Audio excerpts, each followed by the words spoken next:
So I'm very excited to be interviewed by my best, most wonderful granddaughter in the whole universe. Again. Yeah. I'll let you take it away. Okay, so did you get the emails that I sent you for what I was interviewing you on? I got the emails, and I just looked at them kind of superficially because I didn't want to.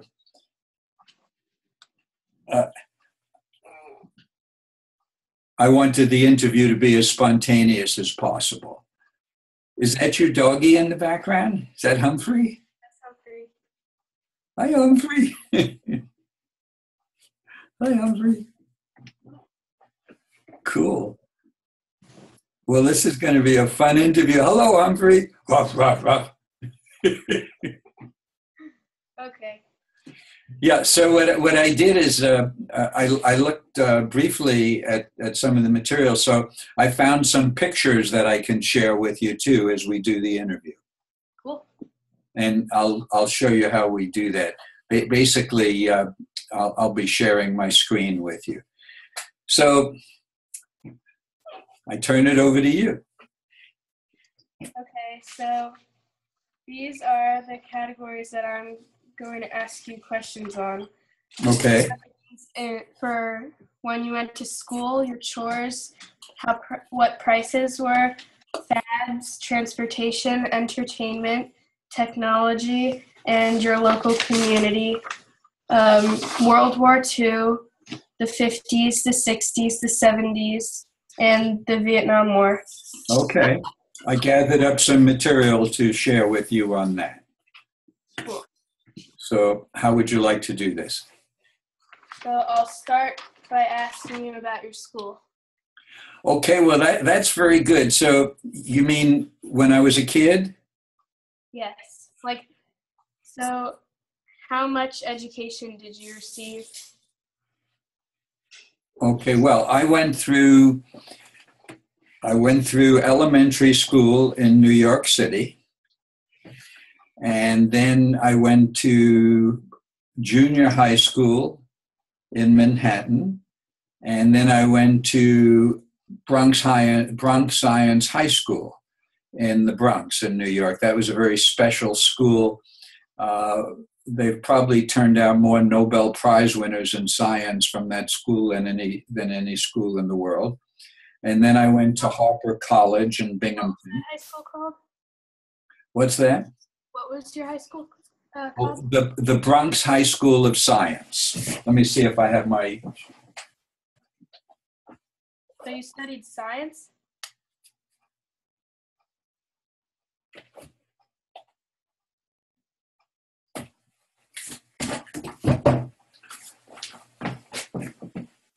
Yeah, that's my yearbook from the Bronx High School of Science. Wow. And we had more, as I say, we had more Nobel Prize winners graduating from that school than anywhere in the world. And so here's my picture on it. You see that? And you can't see what it says, but it says Edward Taub. And here's what I was. I was the chairman of the Lost and Found department. I love that because anything that wasn't picked up after 6 months, I got to keep. So I got all sorts of wonderful baseball mitts and baseballs and comic books and everything else. But here's what it says. So Edward Taub was the Lost and Found coordinator. I was the chairman of the chemistry squad. I was in the basketball and baseball intramurals, and I was in the hall squad. The hall squad was great because I got to write out passes for everybody to leave school. So, of course, I wrote myself out a lot of passes, and I played a lot of pool. So, but here's the statement under my name here. I don't know if you can see that or not. Probably not. But my statement, my quote is, quote, "To be great is to be misunderstood," end quote. Nice. Yeah, so that was my high school. Okay, so then I went to Harper College. Harper? Harpur. Right now, that's the State University of New York at Binghamton. And let's see.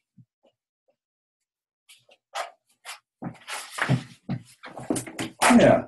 So that was my my yearbook, and that's the way people looked back then. And there's pictures of me in there too. But so at any rate, I graduated from there and went on to medical school in Syracuse, upstate New York, Syracuse. I'm going to turn that phone down.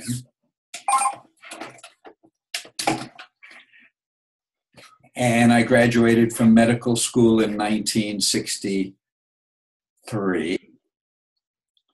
and went to California to be an intern at the Orange County General Hospital. And while I was there, I had your grandma Karen and I, we had a baby, and that was Mark Taub. And then after my internship, I went into the United States Coast Guard, and then we had a baby there that was called Laura Taub. Well, we made the baby there, and then the baby was born when we came back to Orange County. My mom. What's that? My mom just screamed, "Best child ever." Best child ever, no question about it. Sweetest, nicest, smartest, everything. Okay, so was school important to you? School was very important to me, but now I'm going to take you back in history a little bit, okay? I'm going to share my screen with you because I did a little preparation for here. I'm going to share my screen. Okay, now, can you see my screen? Yes. Okay, so I'm going to take you back a little and tell you some stories, okay? Based on what you just asked me. So, first of all, here I am growing up in New York City. I guess I was about 2 years old, and I was a little tricycle there with a white scarf on with my best cousin in the Bronx. And we were standing in front of our apartment building. It was a tenement building, so that was the wall. And we used to play stoop ball and everything else against that wall. The building walls were everything for us in New York. And then, so this was during the Second World War. And during the Second World War, everybody in America was involved in it, and including the kids who were wearing uniforms. So this was 1944. I was 5 years old. Can you see that picture? Yes. That's me. That's 72 years ago. Wait, Grandpa, when were you born? What year? I was born in 1939, and the World War II was over in about 1945. So that's me in about 1944. There was a way of all the families for being patriotic. We would go to the photographer's studio, and we get dressed up in little war uniforms. Can you see that all right? Yep. Okay. So then, and during the war, this might be interesting for you. And during the war, the big thing was to get all the women who were home instead of fighting. Yep. So the women were all going to work in the factories to make bombs and ammunition. And this was the logo, the slogan that was all over in the magazines from women: "We can do it." And this woman was called Rosie the Riveter, because what she did, you remember her? Have you? You did. Okay, so that was Rosie the Riveter during the war. And during the war, of course, we had Franklin Delano Roosevelt was our president. And then he died just as the war was ending. So during the time of the war, I was in elementary school. And I wanted to show you what report cards were like at that time. Is that okay? Yep. Okay. So this is really, I think this is kind of cool. So this was 1945, okay, and this was in New York. And I want to show you what we were graded on. This is the report card. Standing correctly, sitting correctly, and walking correctly. Those are the big things. And under cleanliness, can you see all this well? Yeah, I can see it. Yeah, how do you like that? Using a handkerchief, covering my mouth when I was coughing. I got satisfactory in all of those. And good social habits. I worked and played well with each other, and et cetera, et cetera. And then here, let's see, I spoke clearly. I could express myself. I finished my work. So the Board of Education of New York, there you go, 1946 gave me a good mark. Okay. But I had trouble before the war ended in 1945. And that was, I'm going to tell you a little family story here, okay? Okay. Okay. This was, can you see this all right? Let me make this bigger. So this was a bad report card I got. And I want to tell you the story of it. Let's see if I can pull it up here. Okay. So here's the story. This was 1946, and the war was just getting over. And I was in my neighborhood. It was a neighborhood that was very German. So they used to have a lot of Nazi meetings in the neighborhood. And we were the Jewish family, so we were kind of picked on at that particular time. So my teacher in 1945, 1946 definitely did not like Jewish people. And she showed it. This was my first grade report card. And no matter what I did with this teacher, she just picked on me mercilessly. So if you see here on this now, let's see. What did the letter stand for? Oh, well, I'm going to show you. Okay, so here, the top one, works and plays well with others. She gave me an unsatisfactory. That's a U. Okay, respects the rights of others. She gave me a U. Practicing good health habits. She gave me a U. Conduct. She gave me a U. Unsatisfactory. Can you imagine your grandpa having an unsatisfactory in conduct? So at any rate, it was a bad report card. So here's a story now that I want to tell you. Okay, and I'm gonna go back to me again. So again, this was just after the war had ended. It was a crazy time in New York. In World War II, like 50 million people were killed, maybe as much as 85 million. And of course, Jewish folks really suffered then. About 6 million Jews were killed in the concentration camps. But there was just a lot of anti-Semitism going on in my particular neighborhood in New York. So at any rate, after that bad report card that I showed you, my family was fortunate enough to be able to move. The way we supported ourselves, we had a little corner candy store on 79th Street and 2nd Avenue. And my family sold candy and newspapers and comic books. And I used to get all the candy I could and read a lot of comic books. But finally, we were able to move to the west side of New York, which was a little more upscale. And I was going into a new school there, a new elementary school. So my father, Max Taub, your great-grandpa, let me show you a picture of your great-grandpa here. I'm going to go back to the screen, okay. Go back to the screen.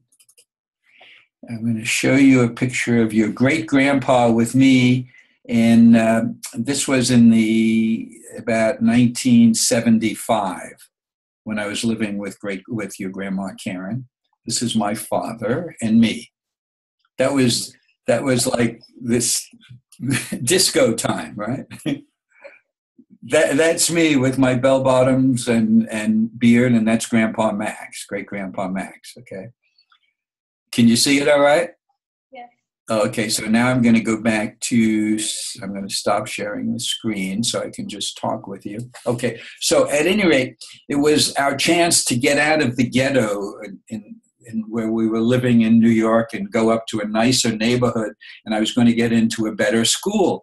But my father, Max, great grandpa Max, was very upset because he knew if the new school saw this report card, they were going to have a completely inaccurate picture of his son, Eddie.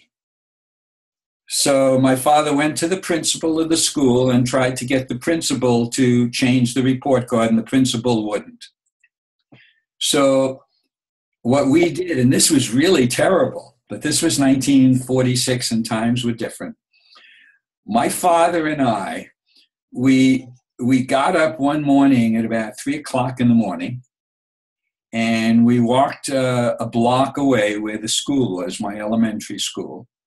And my father and I, my father made friends with the security guard, and the security guard let us in. And my father and I went to the office in the elementary school with a flashlight, and we went through the file drawers, and my father got a hold of my records, my files, and he looked at me and he said, okay, he said, Ed, I want you to understand what we can do against the bullies in this world when they're up against you. I want you to understand there's always something to do. So he took my file out of there with that bad report card and he tore it up. Then he closed the door and we ran out of the building. We ran home. And Grandma Roz said, where have you been? It's 4 o'clock in the morning. And my father told her, and she was so upset and so angry. She said, God, what would have happened if you got caught? And my father said, well, we didn't, did we? So at any rate, that report card, that's the one I showed you, that's the only copy exists of Grandpa's bad report card. Okay? All right, so now I'm going to go back to sharing the screen and show you some more stuff here. Is this okay? Okay, so that's the report card. And then, so that was 1946. Now around in the late 40s then, I was listening to some of your questions. You know, our major heroes at that time were Roy Rogers. I don't know if you remember him or not. He was a big, wonderful cowboy, and his horse was Trigger. And his wife was Dale Evans. So everybody loved Roy Rogers. And we also loved a radio comedian whose name was Eddie Cantor. And we used to call him Banjo Eyes because he had such big eyes. But he was a wonderful, wonderful comedian, a Jewish comedian. At that time, virtually all the comedians were Jewish. And they all used to go up to the Catskills in what we called the Borscht Belt to entertain people. So that was Eddie Cantor. And then the big comedy star at the time was a fellow we called Milton Berle. I don't know if you've ever heard of Milton Berle. But he was also a big Jewish comedian. He was very popular on television. Now, the reason I showed you Roy Rogers and Eddie Cantor and Milton Berle is because I have in my box, in my collection, I have their autographs. Wow. Like here it says, hello, Eddie and Lanny, Eddie Cantor. And there's one to Eddie from Milton Berle.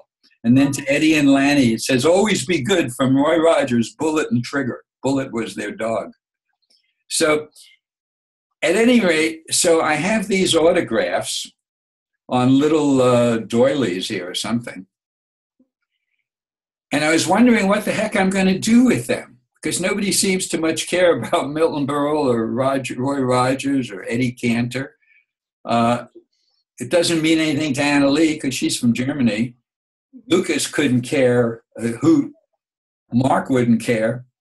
Would you like to have these autographs? They're really valuable. Sure. I'm going to send them to you then. Thank you. Right, so you're going to get autographs from Eddie Cantor, Roy Rogers, and Milton Berle. Awesome. So at about that time then, the other people who were our heroes were Abbott and Costello. They're very funny guys. Have you ever heard of them? No. Okay. Abbott and Costello. And the real heroes, of course, were Joe DiMaggio. You know of him. So he was my baseball hero of all time. And my hero, of course, my heroes were, of course, the Yankees, who were always in the World Series. And even though I don't follow baseball anymore, I'm going to be a Yankee fan for the rest of my life. So in the late 40s, like 48 or something, then society really changed because television was invented. Everybody got a television. In the 70s? That was more like the late 40s, maybe 48, 49.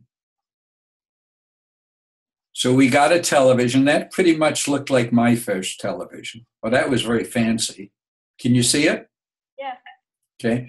And what we used to watch all the time on television, we used to watch Howdy Doody. Did you ever hear of him? No. Probably not.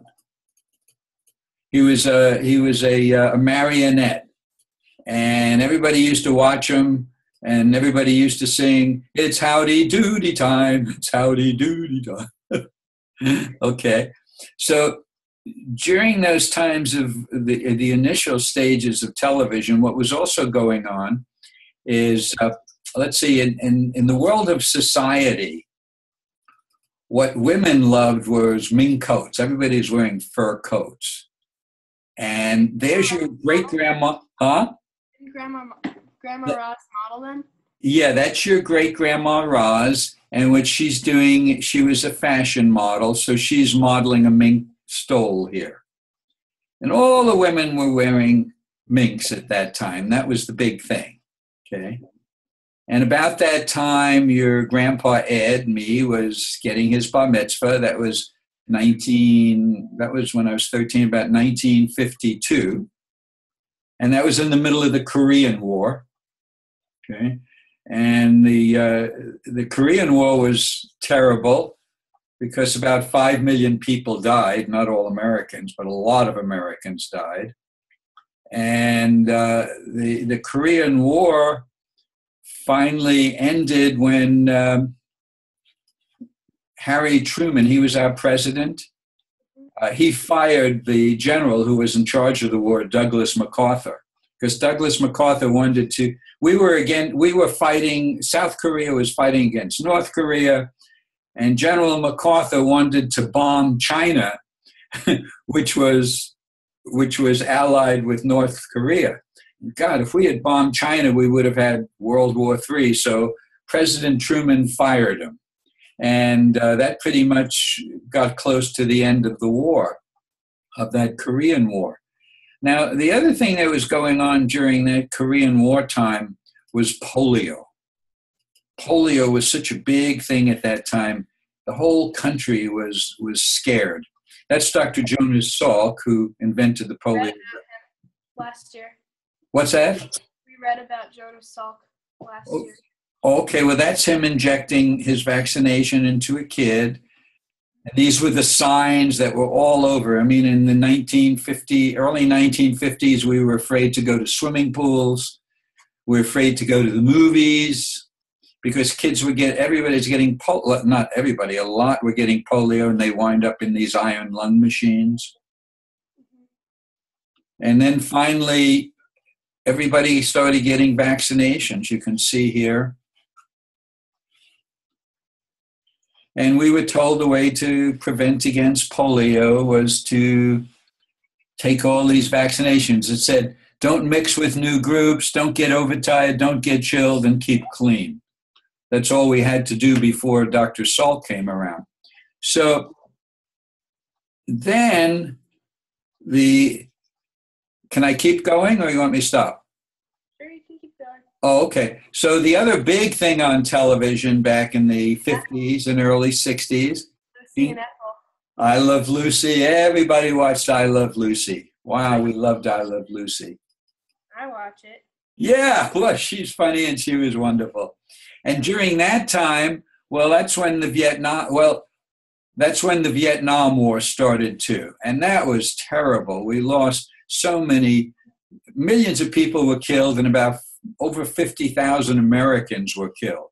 So in order to, during that time, basically everybody was being drafted. So rather than being drafted and going to Vietnam, I decided I would join the Coast Guard, United States Coast Guard. And this was from 1964 to 1966. And there's your grandpa here in the front row here. Can you see me? Yeah, I knew that one was you. Yeah. So basically, I was in the United States Coast Guard for 2 years. They could have sent me to Vietnam, but instead they sent me to Detroit.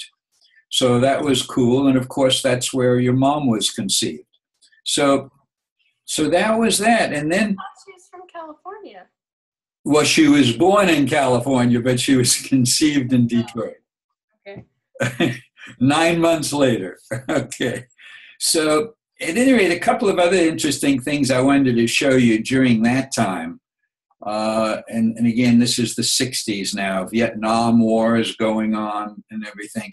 Well, first, like I showed you before, it was disco time and everybody was wearing bell bottoms and the Beatles were there and people were discoing away, and that was your grandpa and great grandpa. And the other thing that I think might be interesting for you, well, the other thing, two things I think might be interesting for you. The era of the dumb blonde started then. That blondes are dumb. And that pretty much started with this television personality called Dagmar. Okay? Now, this is a crazy time. This is during the war. So Dagmar, this rather busty blonde who acted very dumb, she became a huge television celebrity because of the way she looked. So at this time, by the way, everybody would send you an autograph if you sent them a note. So I sent her a note, could I have your autograph? So, and I must have been about 15. So she writes back, to Eddie, honey, I dig you the most. Love you, Dagmar. So at any rate, that's how this notion about dumb blondes began. Okay? It's just an aside. Then the last thing I want to show you before I take your questions again, I'm just giving you a little timeline here. What I thought interesting is just the other day I read about in Orange County that kids are going to their proms and they're wearing sneakers and shorts. So this was me at my prom in 1957. So cute. 1957, and the girls, of course, were wearing crinolines under their dresses. And I had my white tuxedo on, my white dinner jacket, and a boutonniere. So the times were different. So, yeah, because I read in the Orange County newspaper, the kids are going to prom with Santas and board shorts. So, at any rate, those are the pictures that I picked out to kind of show you. And now I'm going to go back to my screen so you can ask me more questions. Okay. So, was there anything that you specifically disliked and liked about school? Well, anything I specifically disliked? No, I loved school. I loved learning, and I always tried to do as best as I could. It never occurred to me to not do as very well as I possibly could. And one of the things I figured out early on is how important it is to learn how to take tests, how to prepare to take tests. I always had my little index cards, and just I was always a good student. And so I loved school. I particularly loved science, and I loved literature, and I loved philosophy. I kind of loved all of the subjects. people sometimes would call me a Renaissance type of scholar. Just loved studying everything. When I was in New York, even when we were living in the tenements on the Lower East Side, we always had encyclopedias in the house. So I would read encyclopedias at night, et cetera, et cetera. So yeah, I always liked school. What were your teachers like? Well, I told you about that first one, Mrs. Murphy, who didn't like Jewish kids. Other than Mrs. Murphy, the other ones, all of my teachers were pretty wonderful.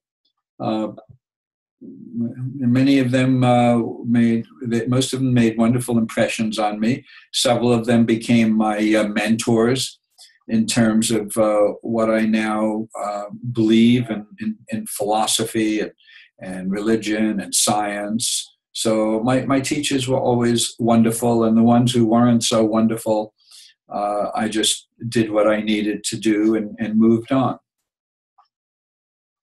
As in life, sometimes you come up against things that aren't so wonderful, so you just move on.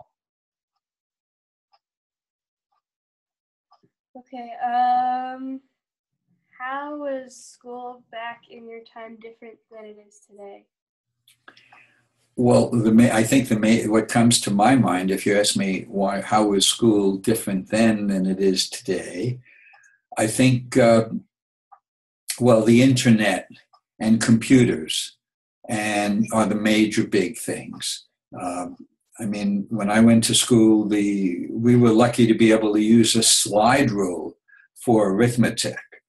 And now, of course, you've got you don't even call them calculators anymore. Now you've got Google and everything else. So all of the facts are at your fingertips. So I think that the computer era and the internet has changed everything. Almost 180 degrees from the way that we used to study and learn in school. How did you get to school? Did you ride a bus or did you walk? Well, in elementary and junior high school, I walked to school. And in junior high school, it was a little tough to walk to school because I lived on 110th Street near Amsterdam Avenue in Manhattan. And that was kind of a tough neighborhood. We had probably a lot of Puerto Rican kids and families were there just coming in, and they were tough.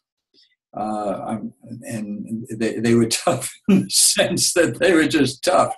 So I would be walking to school in the 7th or 8th grade, and kids from Puerto Rican gangs would come up to me and say, "Hey, you got a nice bike. Can I see that bike?" And I said, "No, I don't think so." And they said, "No, we want to see your bike." And they would take my bike.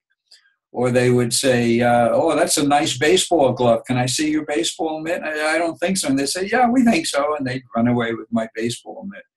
And it was tough. They took my watch at times. So there were probably about 5 or 6 times when I was mugged by kids in Puerto Rican gangs at that time. And they were tough.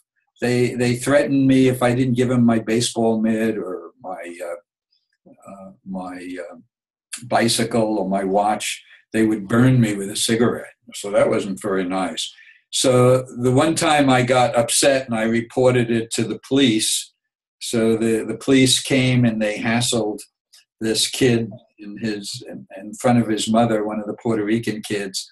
And then the whole gang was upset at me. So then I was really scared to walk to school for a couple of months. But then that was finally over. And then I went to high school, Bronx Science High School, and that was about a half an hour train ride for me. So I would just go down to the subway train and take it up to the Bronx.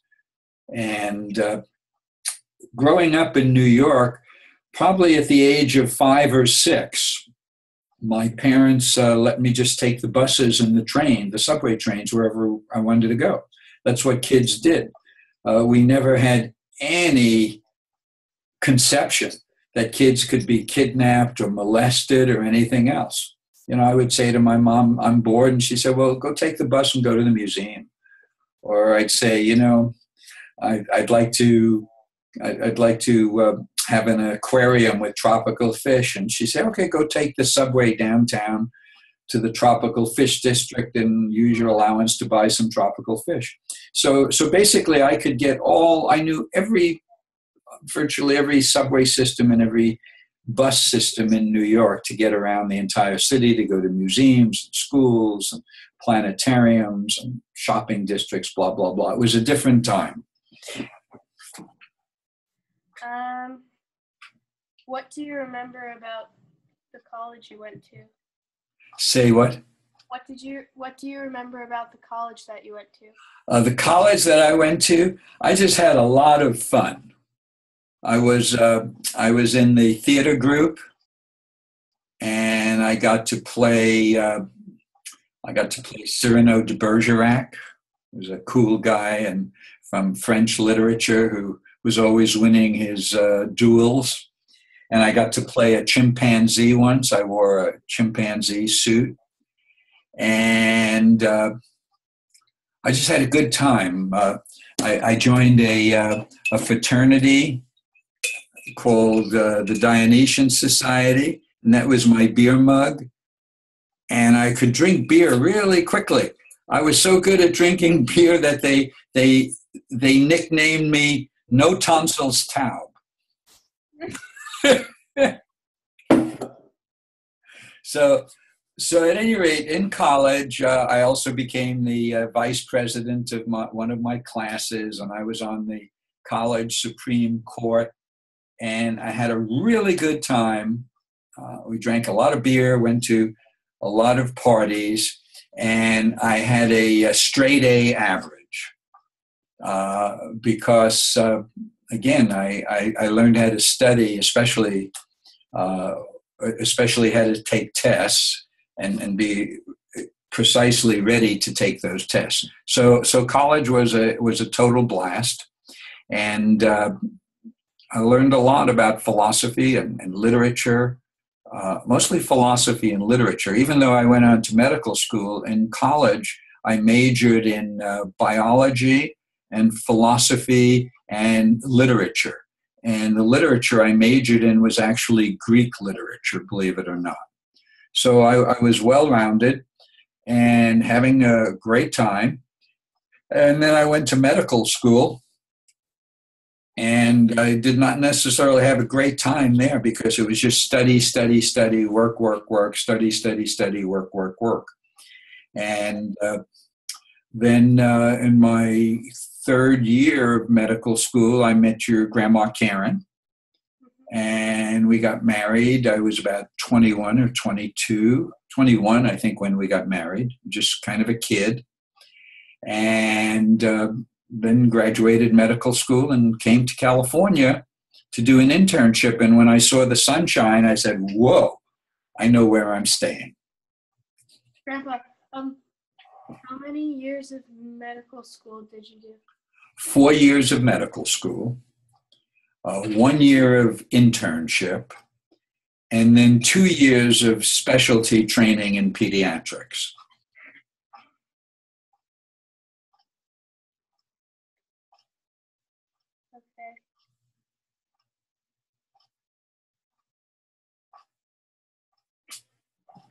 So the next topic that I'm going to ask questions on were chores. Chores. Yes. Okay, well, before I answer that question, could we take a recess for about a minute so I can get some water? Yes. Okay, I'll be right back.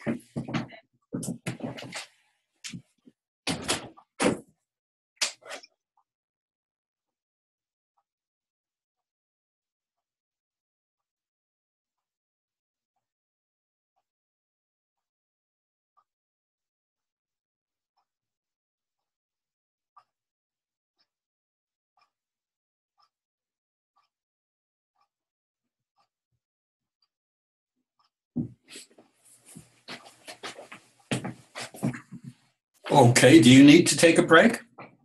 Nope. Okay. Okay.